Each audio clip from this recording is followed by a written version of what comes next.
mort un fred al brot.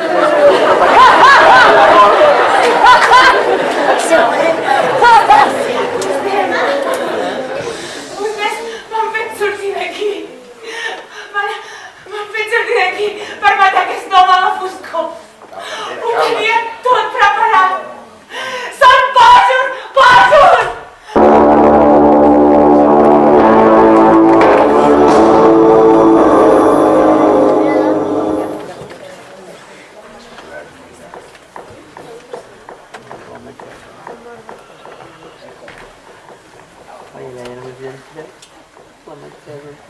Tres negrets estan en un divan mentre pensen a qui d'ells es menjaran.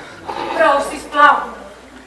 No hem d'oblidar que en algun lloc d'aquesta illa hi ha amagat una maníaca homicida molt perillosa. No he parat de dir-ho des del començament. És la doctora Armstrong. Acceptant que sigui la doctora Armstrong, què se'n deu haver fet? No ho sé, què heu trobat? Una sabata, només una sabata. Al caire del penya-segat i al costat la meva pistola. Deducció lògica, la doctora Armstrong ha perdut la xaveta i s'ha suïcidat. Tot és molt circumstancial, i en la figureta trencada al piano. Una persona que es vol suïcidar no va deixar enrere seu tots aquests indicis. Per això creiem que no s'ha suïcidat, però havia de semblar-ho, d'acord amb el pla del negret ofegat al mar. I on deu ser? Amagada en algun racó d'aquesta illa, a l'Aguai, esperant el moment de saltar al damunt d'un de nosaltres. I si és a la casa? No, ja l'hem regirat tota i no hi és. Ha desaparegut. S'ha esfumat. I encara queda un altre detall. S'ha trencat una altra figureta. Només queden tres. M'agradaria que se'n parla. Quin gos llebrer que està fet vostè, Flor? Per cert, d'amic a amic. En el cas del Landor, vostè va cometre perjuri. Bé, suposo que ara ja n'importa. L'Andor era innocent, esclar. El sou de funcionari cada vegada donava per menys. La banda que va donar el cop em va pagar perquè jo fes recaure la sospita sobre ell i el fiquessin a la garjola. Però que quedi ben clar que això que acabo de dir no ho tornaria a reconèixer mai enlloc. Aleshores el Landor el van tancar i va acabar morint a la garjola. Jo no podia saber que moriria, oi? No, va ser un cop de mala sort per vostè. Per ell, no t'ho dic. No, per vostè. Perquè a causa d'això ho acabarà pagant amb la seva vida i d'una manera ben desagradable. Sí, jo, per la doctora Armstrong, ja aniré en cura, ja. Què és el que segueix ara? Tres negrets els no van visitar. A un d'ells un os se'l van passar i només dos en van quedar. Aquesta vegada sí que tindrà feina. No hi ha cap cosa aquest i jo. Miren, hi ha una cosa a la vora del mar. Sembla el cos d'una persona.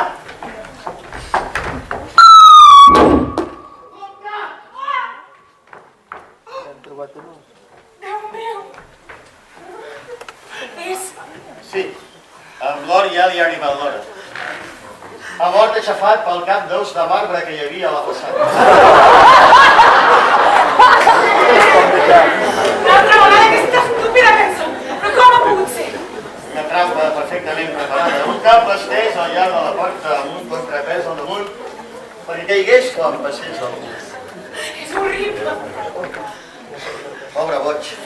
Estava mirant pel finestral i... Serà millor que t'esperis aquí. Veig una cosa. Vaig a donar un cop.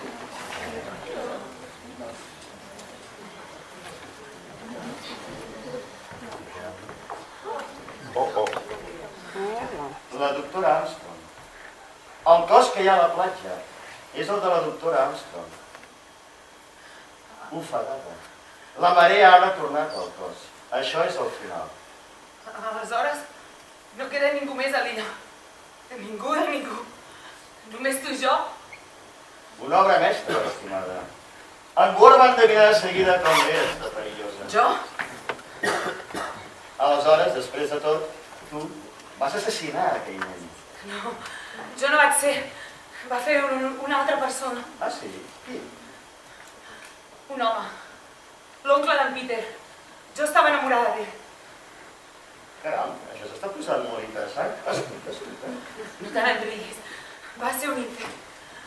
En Peter havia nascut després de que morís el seu pare. Si hagués estat una nena, en Hugh hauria heretat tota la fortuna de la família. El vell conte del tiet pervers. Sí, ho era. I jo no me'n vaig adonar. Ell deia que m'estimava, però que no teníem diners per casar-nos. Allà enmig del mar hi havia una roca, fins a la qual en Peter sempre havia volgut arribar nedant. Naturalment jo no li hagués permès. Un dia em vaig haver de tornar a casa perquè m'havia descuidat una cosa i els vaig deixar tots dos sols a la platja. En tornar des del penya-segat vaig veure en Peter com nedava cap a la roca i vaig baixar corrents a la platja. En Sebas, en Hugh em va agafar pel braç i em va dir: no ho facis, he convençut aquest petit imbècil de que podia aconseguir-ho. Continua, això és molt interessant. Va intentar retenir-me, però em vaig escapolir i vaig córrer nedant darrere d'ell. Però no hi vaig ser temps. Es va ofegar abans de que arribés. Ets una mentidera consolada, Vera. Però és que no reconeixes una veritat quan la sents? Qui si no tu va poder atrapar la trampa d'en mort? Jo no ho vaig fer i la doctora Armstrong ja era morta. Mira, he comès moltes irregularitats a la vida. Té una cosa que no suporto i és l'assassinat. Que no suportes? I què me'n dius d'aquells natius que vas deixar morir a l'Àfrica? Això és el més graciós de tot, que no és veritat. Què vols dir? Mira, fica't pel cap. Per una vegada, només per una vegada vaig fer d'heroi. Els vaig deixar el meu rifle, les municions, els queviures, i vaig intentar trobar una sortida per la selva. Finalment, per increïble que sembli, la vaig trobar, però quan vaig tornar ja era tard. Els meus homes havien mort. Després va córrer la brama que jo els havia abandonat. Així és la vida. I aleshores, per què vas admetre-hi que eres culpable? Només per veure les vostres cares hipòcrites. Penses que me'n passaré aquesta mentida estúpida? Tu seguiràs enganyant-me per més temps.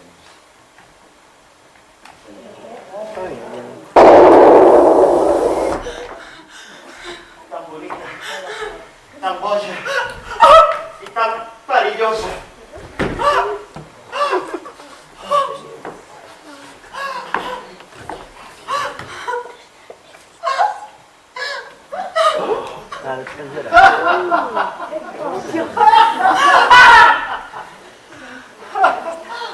Arriba al final de la partida, senyoreta Claythorne. Un negret tan sol es va quedar que es va penjar i que més no en va quedar. I què passarà si no em vull penjar? Voldrà, li asseguro. He d'admetre que m'he volgut esperar aquí fins al final per explicar-li a l'últim supervivent com ho havia organitzat tot. Però vostè era mort! Jo ho he vist amb els meus propis ulls. Sí, això és el que volia que es pensessin. Però ja veu, no sóc mort. Encara. Però sóc vell i estic malalt. Ara fa un any vaig rebre la meva sentència de mort i vaig decidir viure intensament i no pas morir lentament i amb dolor.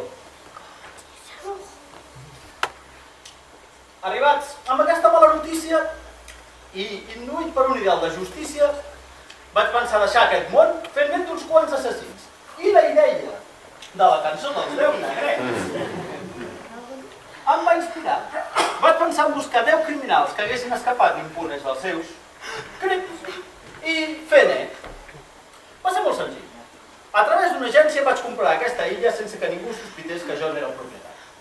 I aleshores vaig enviar una carta en forma d'esquer a cadascun dels escollits. Tal com havia previst, tots van mossegar l'am i es van presentar aquí el dia triat. Jo em vaig barrejar entre vostès i val a dir que mentre veia les seves cares durant la gravació no vaig tenir cap dubte de que tots vostès guardaven un crim sobre la seva consciència. Aleshores s'havia de decidir l'ordre dels crims. Vaig pensar.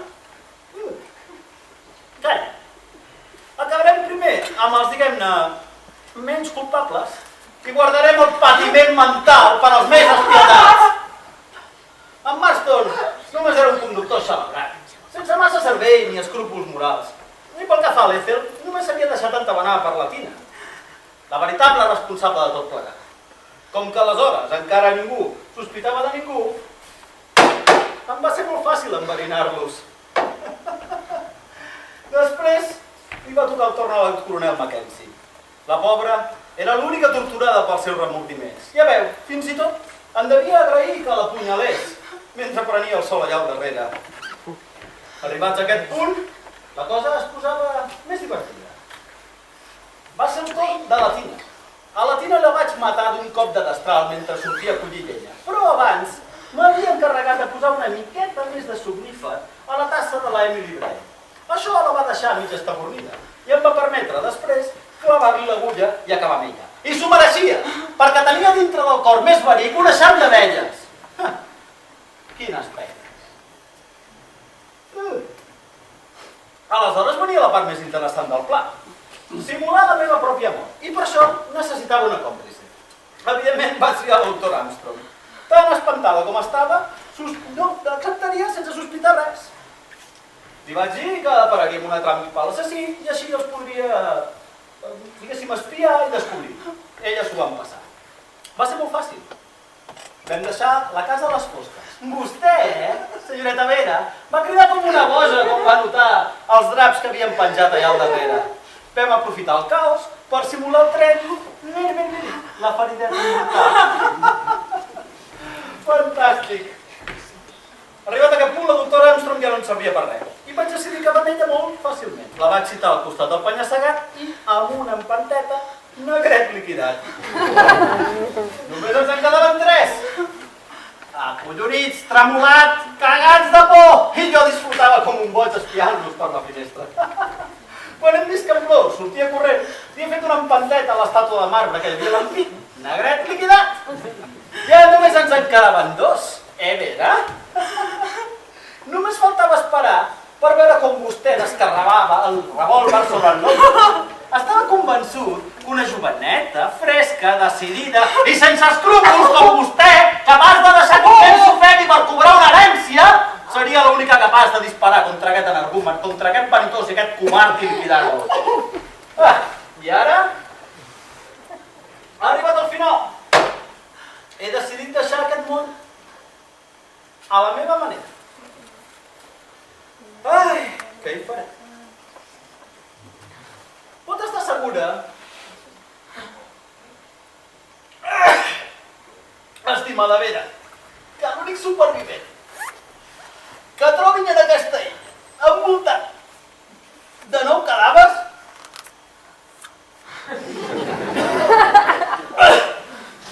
passarà la resta dels seus dies a la presó. Així que vostè tria cadena perpètua o mort digna. Li recomano la segona opció. No! No!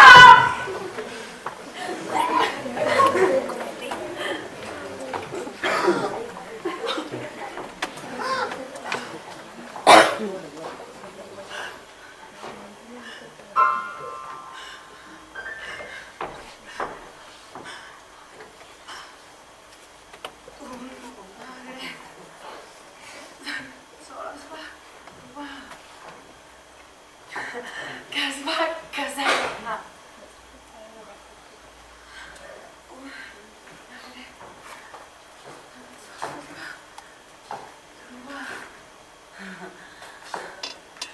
Que es va penjar.